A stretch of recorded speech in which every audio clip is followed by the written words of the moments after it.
Well, across the Southland, there is a fortune to be made in fortune telling.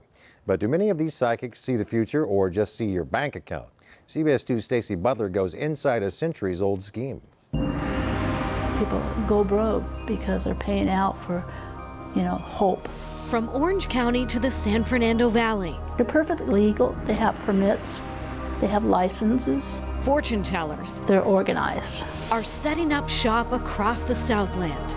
They claim to foretell the future. It is just walking into a huge trap. But instead of getting guidance, they're not psychics, they're not palm readers. A growing number of victims say they're finding themselves at the center of a centuries-old scam run by an interconnected group detectives called gypsies. They're just con artists, and they're out to take whatever they can from you. Not all fortune tellers are out to take advantage, but police say many are. They're taught from age of 2 to the, teenagers how to do this type of crime. As soon as you walk into that place, if you're at all vulnerable to that message that they're offering you and the power they tell you they can have over you, your life will become theirs. This Laguna Beach native says she was a lost and vulnerable college student when she first met Rachel Stevens almost 20 years ago. They're very intuitive, they know how to read you, they know how to get to your weak spots. She says she couldn't have known then that Stevens, whom she described as a gypsy, would allegedly brainwash her and drug her for more than a decade. They had so much power over everything I did.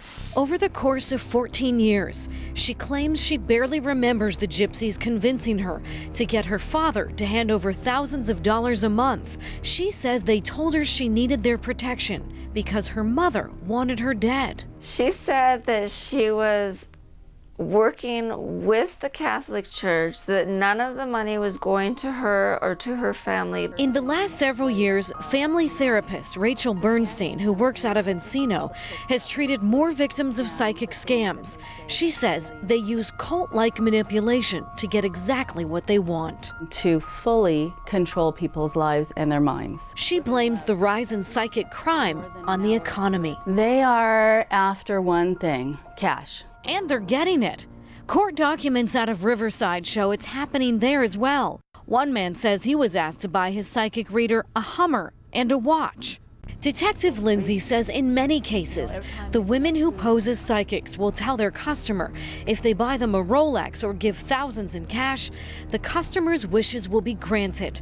Lindsay says she discovered these Rolex pawn shop receipts all came from one psychic reader in the San Fernando Valley in one day. Crime involving phony fortune tellers has been such a problem in the Southland, the LAPD created a special unit. Because of budget cuts, it's now down to one detective. I don't feel like I have a good handle on it because we're losing personnel right and left. The cases are tough to prosecute because the victims willingly give up their money. For now, Detective Lindsay has one warning. Beware. In Encino, Stacey Butler, CBS 2 News.